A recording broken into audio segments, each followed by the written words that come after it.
So இந்திய எல்லைகளில் கண்டுபிடிக்கப்பட்ட இடங்கள். தொல்பொருள் ஆய்வாளர்கள் இந்திய எல்லைகளில் ஹரப்பா நாகரிகம் இருந்த இடங்களை கண்டுபிடித்துள்ளனர்.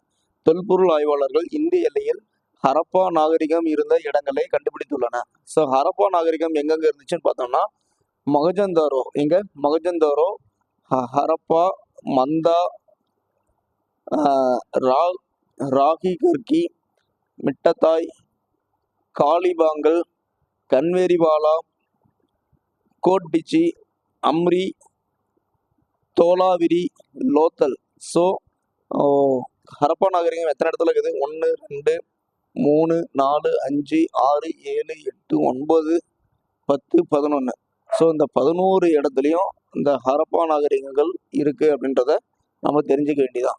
ஸோ இது என்னென்ன வேர்டுன்னு பார்த்தோம்னா மொஹஞ்சதாரோ, ஹரப்பா மட்டும் தான் நமக்கு ரெகுலராக தெரியும். மந்தா, ராகி கர்கி, மந்தா, ராகி கர்கி, மிட்டத்தாய், காலிபங்கல், கன்வேரிவாலா, அடுத்து அம்ரி, கோட்டிஜி, தோலாவிரா, அடுத்து லோத்தல்.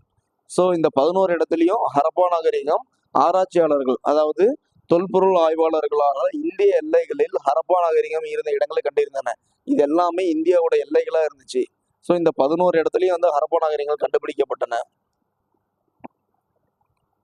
ஸோ அடுத்ததா நகர நாகரிகம். ஸோ இந்த நகர நாகரிகம், ஹரப்பா நாகரிகம் ஒரு நகர நாகரிகம் எனலாம். அதற்கான காரணங்கள்: சிறப்பான நகர திட்டமிடல், அதாவது அந்த நகரத்தை சிறப்பாக திட்டமிட்டு கட்டியிருக்காங்க. சிறப்பான கட்டிடக்கலை வேலைப்பாடு இருக்கு. தூய்மைக்கும் பொது சுகாதாரத்திற்கும் கொடுக்கப்பட்ட அதிக முன்னுரிமை. தூய்மையா இருக்கிறதுக்கும், ஸோ பொது சுகாதாரம், பிறருக்கு எந்த நோய் நொடி இல்லாம, ஸோ தன்னுடைய வீட்டிலேயே வந்து குளிப்பதற்கு கழிவறைகள், அழுக்கு தண்ணியெல்லாம் போறதுக்கான தனி வடிகால்கள், குடிநீர் குழாய்கள் அமைப்பதற்கான தனி வடிகால்கள் என தூய்மைக்கும் பொது சுகாதாரத்திற்கும் கொடுக்கப்பட்ட அதிக முன்னுரிமை.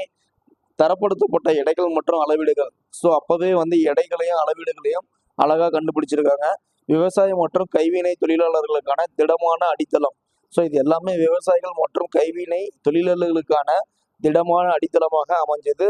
ஸோ ஹரப்பா நாகரிகம் ஒரு நகர நாகரிகம் அப்படின்னு சொல்றாங்க. என்னென்ன நகர நாகரிகமா இருக்கிறதுக்கு இதெல்லாம் ஒரு முக்கிய காரணமா இருந்துச்சு அப்படின்றத சொல்றாங்க.